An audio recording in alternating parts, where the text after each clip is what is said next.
সেপ্টেম্বরের 9 তারিখ থেকে সংযুক্ত আরব আমিরাতে শুরু হচ্ছে এবারের এশিয়া কাপ, এবং এবারের এশিয়া কাপটা হচ্ছে টি20 ফরম্যাটে। এবং এই টুর্নামেন্টের ঠিক আগে আগে ক্রিকেটের জনপ্রিয় ওয়েবসাইট ক্রিক ইনফো তারা সর্বকালের সেরা এশিয়ার টি20 একাদশ তারা প্রকাশ করেছে। খুব ইন্টারেস্টিং একটা লিস্ট।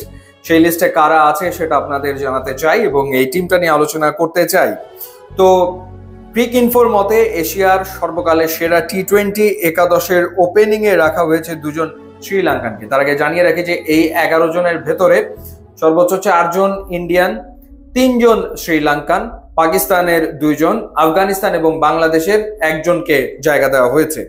তো ওপেনিং এ রাখা হয়েছে সানা জয়সূর্য এবং মাহেলা জয়বর্ধনেকে। 2 শ্রীলঙ্কান থাকছেন ওপেনিং এ। নাম্বার 3 পজিশনে থাকছেন বিরাট কোহলি এবং নাম্বার 4 পজিশনে থাকছেন আরো একজন ইন্ডিয়ান সূর্যকুমার যাদব।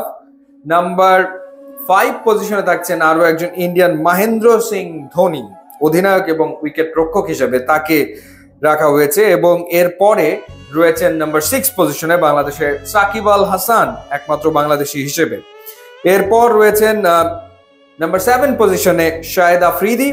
এরপর নাম্বার 8 পজিশনে আফগানিস্তানের প্রতিনিধি রাশিদ খান, একমাত্র আফগান ক্রিকেটার। এরপর রয়েছেন 3 জন ফাস্ট বোলার, একজন উমর গুল, জসপ্রীত বুমরা এবং লাসিথ মালিঙ্গা। দ্বাদশ ব্যক্তি হিসেবে বেছে নেওয়া হয়েছে পাকিস্তানের স্পিনার সাঈদ আজমলকে।